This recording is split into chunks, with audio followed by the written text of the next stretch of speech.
Olá, eu sou o Soares Júnior e este é mais um episódio do podcast da Record. Hoje vamos conversar sobre o livro Direitos Máximos, Deveres Mínimos, o Festival de Privilégios que assola o país, de Bruno Garchagen. Além do Bruno, está comigo o editor executivo da Record, Carlos Andreasa. O Bruno Garchagen é doutorando em Ciência Política e Relações Internacionais pelo Instituto de Estudos Políticos da Universidade Católica Portuguesa, palestrante e autor do best-seller Pare de Acreditar no Governo. Bruno, você divide o Direitos Máximos e Deveres Mínimos em 4 partes, né? Direitos e privilégios, privilégios no Estado, privilégios na sociedade e a última parte, que é privilégios, responsabilidade e o sentido da vida. Bruno, qual a origem destas características de tantos privilégios na sociedade brasileira? Bom, são algumas, né? Tem uma raiz histórica, obviamente, que eu até conto em parte no primeiro livro, Pare de Acreditar no Governo, e tem uma raiz mais que é filosófica e mais teórica, mas obviamente também histórica, que eu localizo na Revolução Francesa, com a ideia de direitos abstratos e que, em parte, degenera para uma criação de privilégios. Então eu parto daí, né, das duas constituições a partir da Revolução Francesa, duas constituições francesas a partir da Revolução, para traçar um caminho histórico e depois apresentar a teoria que fundamenta isso tudo. E na primeira parte do livro eu faço essa distinção entre o que é direito e o que é privilégio, baseado na ideia de direito natural. E fazendo um resumo bem resumido, direito é aquilo que vale, o direito como norma estatal, né? É o que vale para todo mundo, o privilégio é o que vale para grupos que são beneficiados em razão de gênero ou alguma vulnerabilidade econômica, enfim, há uma série de razões, mas é o que vale para um determinado grupo da sociedade. Bruno, você no livro até conversa um pouco, fala da Revolução Francesa, e outro, como você falou, e outro destaque é que você diz que o legado jurídico português também é responsável por alguns destes privilégios encontrados na sociedade brasileira. Como é que é isso? É porque na própria formatação jurídica, ou seja, no conjunto de leis que havia em Portugal durante o período em que o Brasil era ligado a Portugal, era vinculado a Portugal, alguns problemas de ordem jurídica no que se refere a direitos e privilégios já existiam, né? O governo português privilegiava determinados grupos dentro da sociedade.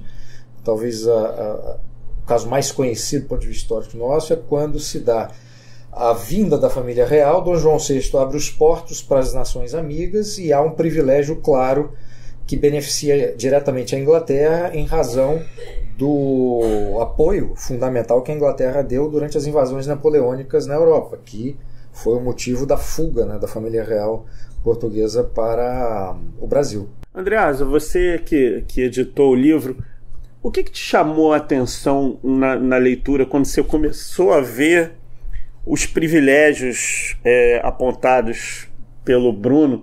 O que você que te chamou mais atenção nessa hora? Bom, primeiro, esse livro me parece certamente é um desdobramento da carreira intelectual do Garchagen, né? O Pare de Acreditar no Governo, em certo sentido, em vários sentidos, já explorava as matrizes desse sistema que resulta nessa nossa cultura de muitos direitos, pouco senso de dever e uma confusão entre direito e privilégio, né? A matriz, ou as matrizes dessa história já haviam sido referenciadas no livro anterior do Bruno. Aqui, e é curioso porque é importante falar, o Bruno é um cientista político, ao mesmo tempo tem uma capacidade de historiar muito grande, então os livros dele sempre são também livros de história, porque tem um percurso cronológico muito sólido que facilita o entendimento da história que ele quer contar. E o Bruno tem também um senso jornalístico de urgência, de importância, né? O Pare de Acreditar no Governo tratava de um assunto que continua na ordem do dia, daí porque o livro seja um grande sucesso. Quer dizer, essa nossa ideia é uma espécie de valor da sociedade brasileira, em que a gente despreza a figura do político, e hoje está na moda, inclusive, o desprezo à atividade política, mas a gente ama o Estado e a ideia de governo, né? Quer dizer, como se esses entes não fossem alimentados e tocados pelos políticos que a gente despreza. Então, Bruno, sempre preciso identificar a pauta do dia. Nesse livro aqui, eu acho que ele foi brilhante, preciso na identificação do que talvez seja o assunto mais importante do debate público brasileiro. A gente pode materializar isso na discussão sobre a reforma da Previdência, por exemplo, que é uma reforma, me parece incontornável, e que trata de combater privilégios. Então, Bruno, aqui ao falar de direitos máximos, dessa nossa cultura de direito e confusão de direito já excessiva com privilégio, e tratar da nossa falta em contrapartida de senso de dever, toca num ponto fundamental da construção da sociedade brasileira como a gente conhece hoje. O que me chamou a atenção especialmente nesse livro, e que também já era algo que havia no livro anterior, o Bruno estrutura o livro dele dessa forma, uma ciência política muito sólida, história muito sólida, e ao mesmo tempo uma dimensão espiritual, que já havia no Pare de Acreditar no Governo, e aqui há muito mais, mas um senso de um valor espiritual materializável. Né? Quer dizer, os livros do Bruno sempre terminam, os dois livros do Bruno, mas esse mais do que o anterior, terminam com uma mensagem positiva, uma mensagem, daí a dimensão que eu chamo de dimensão espiritual, uma mensagem de esperança, de que há soluções, e ele, como um intelectual corajoso que oferece caminhos, oferece soluções. Então tem aqui uma crença de que o que ele é capaz de mostrar aqui, apresentar aqui, a história que ele conta, não é o destino.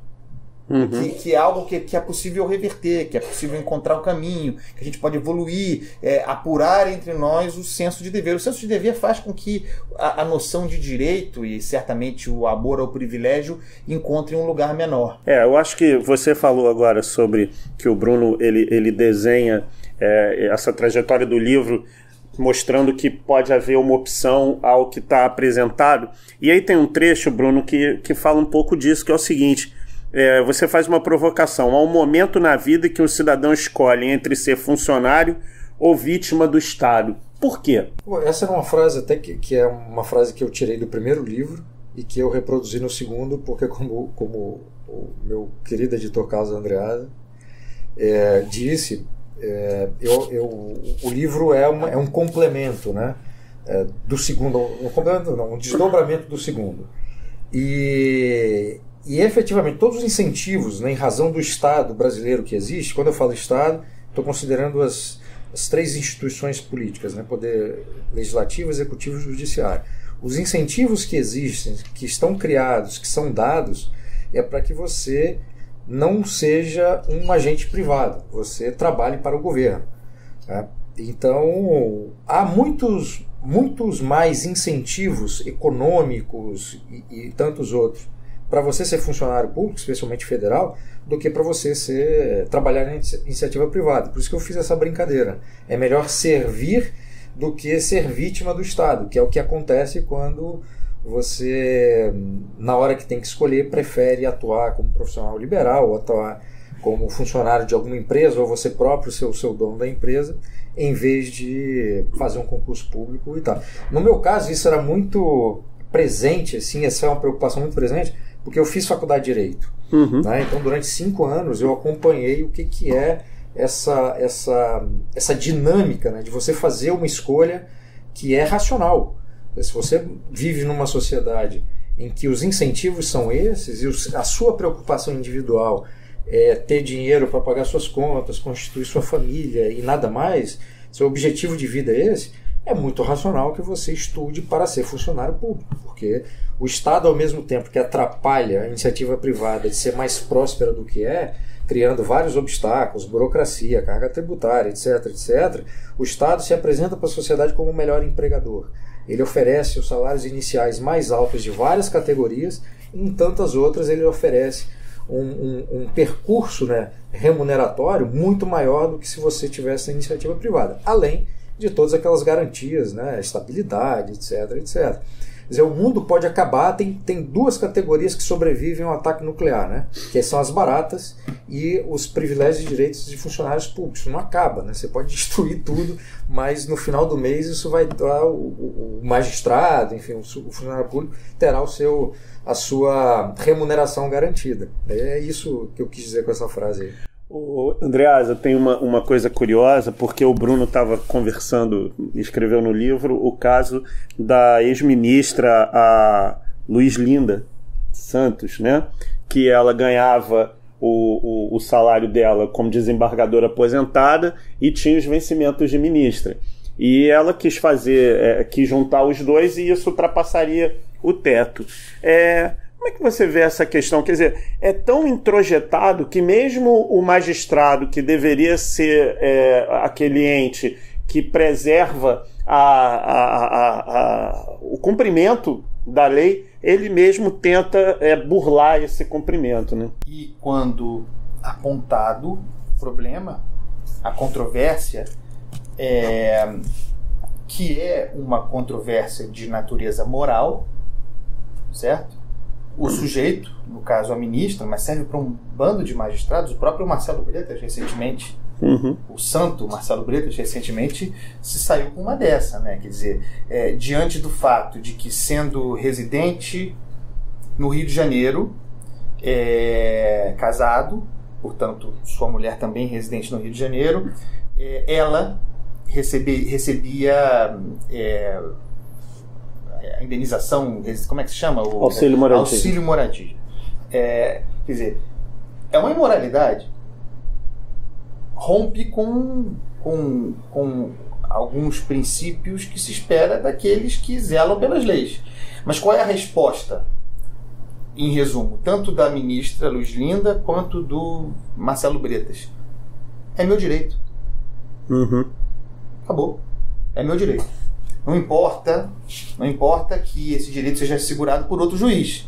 Quer dizer, quem garantiu que eles pudessem manter o privilégio foi um outro juiz que certamente também pleiteará. Existe uma dimensão muito importante aqui nesse livro do Bruno, que é o espírito de corpo, né?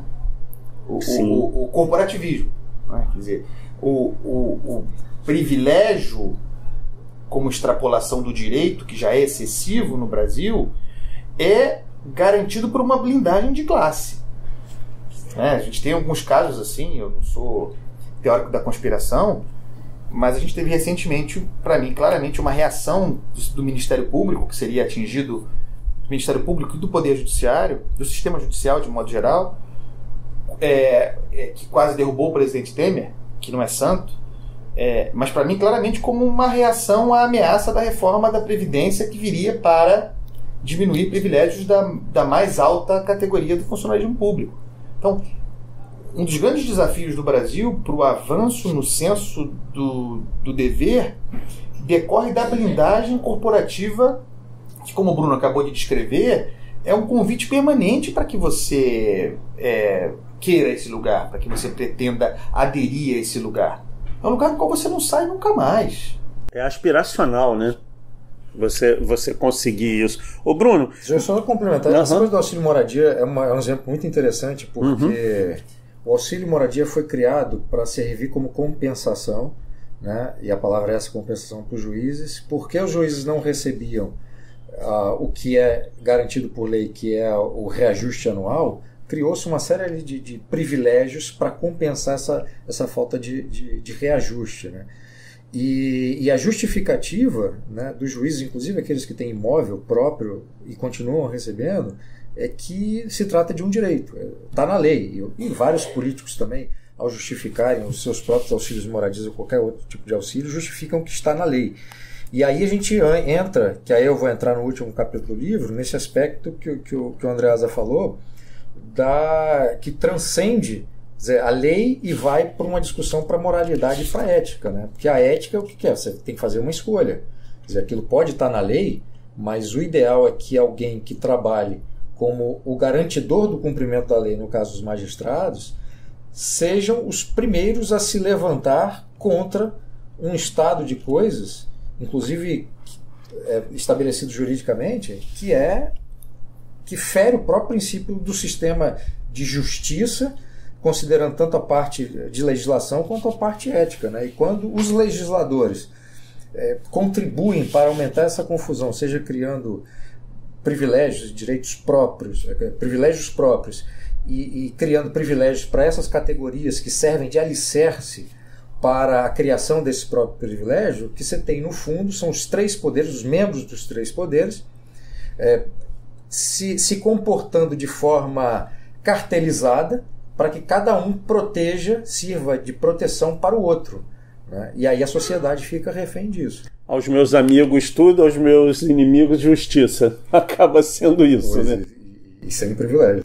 Agora, você fala dos privilégios que tem no Estado, mas também os da sociedade. E teve um caso que me chamou bastante atenção, que é o privilégio da meia entrada. Como é que surgiu a meia entrada e como é que acabou acontecendo essa distorção, Bruno? Bom, a ideia da meia entrada, que não é só para estudante, também passou a ser para idoso e tem mais uma categoria que eu já não lembro, mas é muito conhecida como sendo a meia entrada para estudante, né? Foi uma maneira de privilegiar um grupo da população que, em função da sua condição de ser estudante, e supostamente o estudante teria uma mesada ali, ou não teria dinheiro para pagar a inteira, né? E aí depois do estudante passou para outras parcelas da sociedade. Mas a ideia era ajudar esses estudantes que não poderiam pagar além daquilo. E tem uma coisa muito curiosa, assim, porque se o estudante não trabalha, né, o estudante é sustentado por alguém, o dinheiro está saindo dos pais, né? Então, no fundo, o privilégio que é nominalmente para o estudante está sendo para os pais dos estudantes, que vão pagar menos quando se trata dos seus filhos. Do ponto de vista prático, isso criou o quê? Né? Quem faz, né, produtos culturais, bens culturais, e vai vender aquilo e já sabe que vai ser obrigado por lei a cobrar metade para quem tem uma carteirinha, joga o preço lá em cima para compensar aquilo que vai ser cobrado pela metade. E eu até cito pelo menos que eu lembro, dois artigos acadêmicos, dois trabalhos acadêmicos, acho que é uma dissertação de mestrado e um artigo mesmo acadêmico, salvo engano, que fazem esse levantamento, né, dos efeitos econômicos da meia entrada. E a conta que se faz é muito curiosa, porque no fundo mostra que quem paga inteira paga muito mais do que se pagasse inteiro, do que se não tivesse a meia entrada, e quem paga a meia entrada também não está pagando a metade daquele valor, está pagando mais, né, um percentual a mais. Então é mais uma criação jurídica ficcional, positivada em lei, que no fundo cria uma série de incentivos perversos dentro desse mercado, sob a justificativa de beneficiar um grupo da população em forma de privilégio, mas que no fundo causa uma série de problemas que não eram possíveis de mensurar inicialmente quando a lei é criada, e fica uma situação de fingimento puro, né? Um grande teatro, ou seja, as pessoas acreditam que aquilo é realmente meia entrada e os empresários também fingem que aquilo continua sendo meia entrada, sendo que o preço é reajustado para cima para que a meia entrada não cause um problema de inviabilizar a criação de um espetáculo. Agora, Bruno, você também, outra questão que você levanta, que você entende como um privilégio as leis que protegem os LGBTIs. Há um trecho do livro em que você escreve que uma lei que se propõe a acabar com preconceito está fadada a fracassar. Realmente, tinha que ser uma coisa educativa e cultural para que isso acabasse. Mas diante das agressões, dos relatos, você acha que se não é necessária essa lei, qual seria o caminho, então?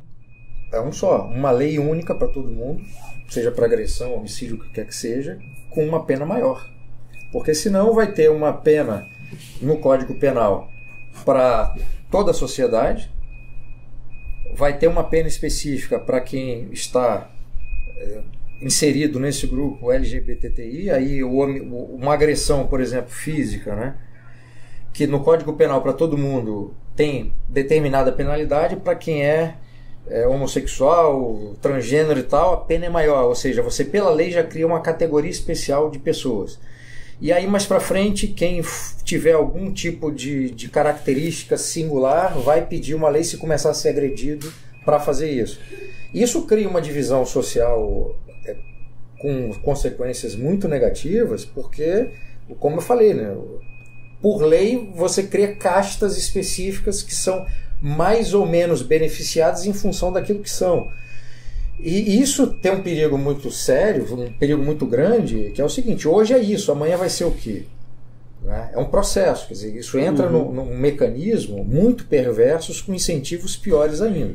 O que eu acho é o seguinte: a pessoa, sendo mulher, sendo idoso, criança, gay, lésbica, é um ser humano.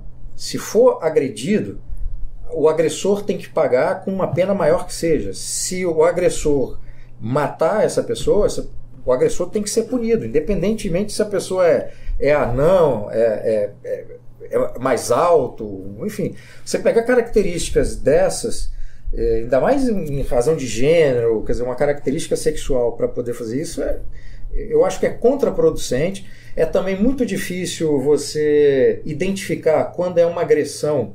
Estou dizendo quando não é explícita, né? Tem agressões contra gays, por exemplo, que a pessoa insulta primeiro, né? E aí você sabe claramente que tá provocando, né, uma discussão em razão da pessoa ser gay, e depois parte para uma agressão e eventualmente até mata essa pessoa. Aí o exemplo está muito claro. Agora, tem agressões que isso não está claro. Quer dizer, pode acontecer qualquer coisa, pode inclusive ser um problema de uma agressão ou de um crime motivado pela questão da vítima ser homossexual, mas tem situações que você não consegue identificar isso. E basta então a vítima dizer, ao ser agredida, que a outra pessoa o fez por conta de um crime de ódio sexual, para a pessoa ser condenada para isso. E às vezes a agressão não foi desse tipo. Então isso é um problema muito sério, que se você estabelece por lei, você acaba não conseguindo de forma precisa identificar qual é a razão do crime. Se pelo contrário, né, o Código Penal vai dizer qualquer pessoa, qualquer ser humano, independentemente de qualquer coisa, for agredido, a pena para o agressor é X anos, pena de prisão, etc., ou no caso do homicídio e tal, você atende toda a sociedade com leis mais duras, com punição efetivamente a ser cumprida pelo agressor, e acaba com essa discussão. Me incomoda profundamente quando grupos específicos, eu tratei dos LGBTI, XYZ, de uma forma específica, porque é um movimento que tem crescido em termos de discurso público para pedir privilégios específicos, ou seja, leis que atendam especificamente esse grupo, porque a gente nunca sabe qual é o destino final do que pode acontecer daqui a alguns anos, né? Porque é isso, você vai pedindo privilégios, você vai conquistando os privilégios e um privilégio leva ao outro. Andreasa, o Bruno ele traz o caso da Tiffany, né, a jogadora Tiffany Abreu, do vôlei, né? Como é que a sociedade vê e como é que na hora que você estava editando e conversando, porque a gente conversa com todo mundo, né? Você é um jornalista, como é que é a questão da Tiffany, né, na obra do Bruno? Acho que ele toca no ponto, né? Com muita delicadeza, com muito cuidado, porque tem a dimensão humana, né? Quer dizer, ninguém sabe o que o indivíduo sente. E é evidente que Tiffany intimamente e legitimamente, e inquestionavelmente e legalmente, porque a lei a protege, as expressões para se referir são muito delicadas também, então vou tentar ser o mais simples possível, encontrou o seu caminho. A Tiffany biologicamente homem, biologicamente macho, se identificou, do ponto de vista do gênero, como mulher. E fez essa transição, e isso me parece ser um direito individual inquestionável. Para mim, ponto final. O que me parece problemático, e aí eu acho que a sociedade estranha e em certo sentido até vê como uma espécie de trapaça, é alguém com as características biológicas de um homem ser uma atleta, competir entre mulheres, sendo que, obviamente, visivelmente, as suas condições físicas são privilegiadas em relação às adversárias. Então aí me parece haver um problema que é até menor, eu diria irrelevante no caso do esporte. Mas leva para um presídio, por exemplo, para um sistema prisional. Você tem um preso, né, quer dizer, biologicamente masculino, que legitimamente se sente, se considera e, não questiono, encontra a sua sexualidade feminina. Mas tem as características físicas de um homem. Em que presídio esse indivíduo deveria ficar? Porque já há casos em que este indivíduo, por suas condições sexuais, está em presídio feminino. Não é um exercício de poder óbvio decorrente da sua capacidade física? Não tem um risco físico para as demais presas naquele sistema? Não, uma imposição de força natural decorrente das características físicas de alguém cuja natureza é masculina? Então, é preciso ter muito cuidado, muito respeito à condição individual, compreensão da condição individual, mas também pensar nas consequências públicas dessa permanente concessão de direitos, porque no final das contas isso impacta no conjunto da sociedade. Então, o Bruno aborda isso muito bem no livro. O livro do Bruno é muito corajoso. Ô Bruno, Esse negócio da Tiffany, só para esclarecer, eu ia te perguntar isso. Eu citei esse exemplo porque se essa discussão continuasse do jeito que estava, eu acho que arrefeceu um pouco em razão da reação que houve, resultaria, uma hipótese obviamente, em uma agenda para converter em lei aquilo que estava ainda no âmbito de decisão da federação. Não é? Então eu quis trazer esse exemplo para isso. Agora, obviamente, não é minha proposta do livro, também não é meu interesse particular discutir essas questões de gênero. Eu acho que cada um, se nasceu num corpo e se sente no outro, cara, essa discussão não me interessa, sabe? Eu tenho respeito por todo mundo, já conheci pessoas que são assim e tiveram esse processo, um processo muito duro do ponto de vista individual. Essas pessoas sofrem demais, porque eu imagino que não deva ser fácil você nascer num corpo mais masculino e descobrir que aquele corpo não é seu, ou seja, você nasceu num corpo errado. O negócio da Tiffany, para mim, a discussão era restrita no âmbito de direitos e privilégios. A modalidade é feminina. Ela nasceu masculino, sexo masculino. A permissão de uma confederação internacional brasileira de alguém que nasceu com sexo masculino, mesmo que tenha feito cirurgia, etc., é um privilégio para alguém que não nasceu no sexo feminino. E aí, se a gente estica assim, o exemplo para outras dimensões, e eu no livro faço isso, assim, se há um mercado, ou se há vários transgêneros que gostam de voleibol e querem jogar profissionalmente em alto nível, que se crie uma modalidade específica para transgêneros. Aí a gente abre uma outra discussão. Essa modalidade específica para transgêneros, que pode ter suas ligas locais, nacionais, internacionais, ela vai permitir que homens que fizeram a cirurgia e mudaram passaram a ter características femininas, e mulheres que fizeram cirurgia e passaram a ter características femininas, o tratamento e tal, vão jogar juntos? Ou haverá um desequilíbrio natural se você mistura homens e mulheres, mesmo que fizeram tratamentos para mudarem de sexo, né? Ou para mudar as suas características físicas? Ou se terá que criar, e o que seria mais óbvio, uma liga para transgêneros homens e uma liga para transgêneros mulheres, para que tivessem um equilíbrio biológico nesse sentido? Porque eu acho que se misturar daria o problema que eventualmente a gente está falando da Tiffany hoje, mas a gente não sabe o futuro, o que poderia surgir de novos jogadores, jogadoras e tal. porque a constituição física de uma pessoa que nasce homem, e no caso dela específico, né, fez uma carreira como atleta, né, então desenvolveu toda uma série de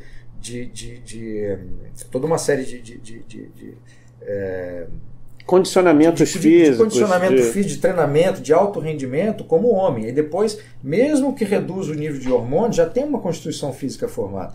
Mas eu trago essa discussão para o livro, que nem é uma discussão que me interessa muito, porque, como eu disse, é direitos e privilégios, para tentar dar um contexto à discussão e tratar esse assunto de uma forma serena, séria, e não entrar numa discussão que eu acho que estéril, né, que se localiza especificamente no fato dela ser transgênero ou não, que é uma discussão que realmente não me interessa, porque eu respeito qualquer pessoa, independentemente de como nasceu e cirurgias que fez. Bruno, a gente está chegando no fim, o livro é grande, tem mais de 300 páginas, e a gente não vai contar tudo para deixar que o nosso ouvinte também vá e compre o livro, compre bastante o livro para ler. Deus quiser.